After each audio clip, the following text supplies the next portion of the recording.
Good evening students. मैं एक update के साथ आया हूँ। कुछ बच्चे का क्वेरीज हैं कि सर इस बार जो 2026 में क्लास 8, 9 और 11th का फाइनल एग्ज़ाम होगा उसका पैटर्न क्या होगा।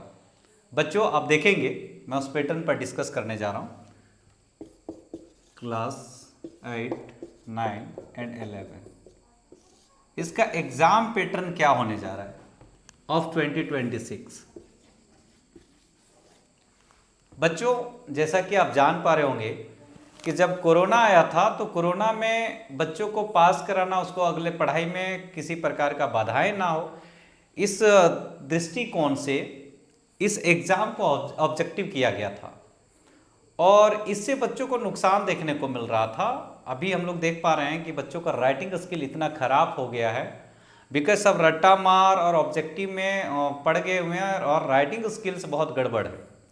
जनरली हम लोग देखते हैं कि 8 का बच्चा जब 9th में आते हैं हम लोग के पास तो स्थिति बहुत काफ़ी दयनीय देखते हैं, या 12th में जब आते हैं, 11th में आते हैं तो राइटिंग स्किल्स इतना बेस खराब हो चुका है कि बच्चों का परफॉर्मेंस अच्छा देखने को नहीं मिलता है। तो इस दृष्टिकोण से सब्जेक्टिव होना ये बड़ा उचित है, सब्जेक्टिव होना चाहिए and I am in favour of this. मैं इसका फेवर करता हूँ। तो जैक इस एग्ज़ाम को सब्जेक्टिव लेने का अनाउंसमेंट किया है। यू नो वेरी वेल, आप अच्छे तरीके से जान पा रहे होंगे कि अभी हाल ही में एक न्यूज़ आया था, चूँकि कुछ दिन पहले एक न्यूज़ आया था जिसमें JCRT को ये रिस्पॉन्सिबिलिटी दिया गया था कि 8, 9 और 11 के एग्ज़ाम कंडक्ट JCRT करेंगे, लेकिन जैक का ये आपत्ति हुआ और जैक ने इस आपत्ति में दर्ज किए कि ये रिस्पॉन्सिबिलिटी जैक को ही होना चाहिए और जैक ने ये रिस्पॉन्सिबिलिटी जैक को ही मिला है, क्योंकि CM से जब मिले, जैक का जो सेक्रेटरी है, चेयरमैन है, तो बिल्कुल ये क्लियर कर दिए हैं कि 2026 में भी एग्ज़ाम जैक ही लेगा। साथ ही 8, 9, 10 का भी जिक्र किया है कि ये तीनों का एग्ज़ाम जो होगा वो दोनों होंगे, दोनों पैटर्न होंगे, objective as well as subjective.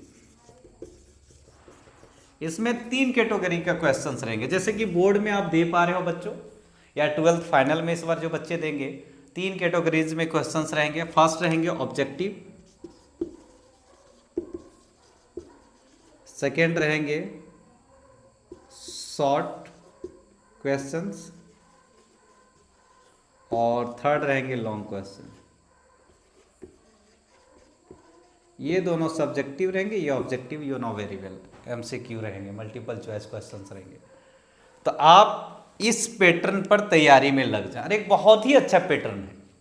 हमें लगता है कि सब्जेक्टिव होने से बच्चों को बहुत फ़ायदा मिलेगा, क्योंकि राइटिंग स्किल्स खराब हो चुके हैं, बच्चों का लिखने का आदत खत्म हो गया और सब्जेक्टिव का आदत जब डलेंगे तो हमें लगता है कि ऊपर के एग्जाम जैसे 8 के बच्चे लिख रहे हैं तो 9, 10 में वो अच्छा परफॉर्म करेंगे, या 9 में इम्प्लीमेंट हो रहा है तो 10, 11, 12 में अच्छा कर पाएंगे। तो this is everything is good.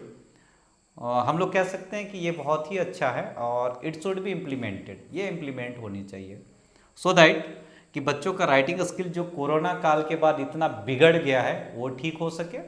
और हम लोग का जैक का ये निर्णय का स्वागत करते हैं।